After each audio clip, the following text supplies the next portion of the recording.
Menurut warga, api dengan cepat membesar yang berasal dari salah satu rumah dan merembet ke rumah yang ada di sebelahnya.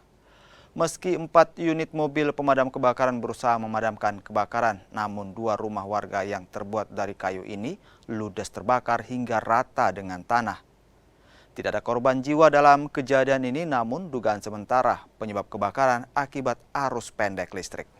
Informasi Pak dari pelayanan KAPI, dan informasi kebakaran rumah di jalan sosial.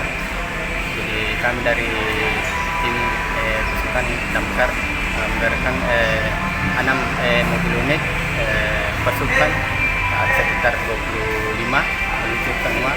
Ada pun juga tambahan personil cadangan dari peloton 2. Itu apa yang terbakar Pak di sana?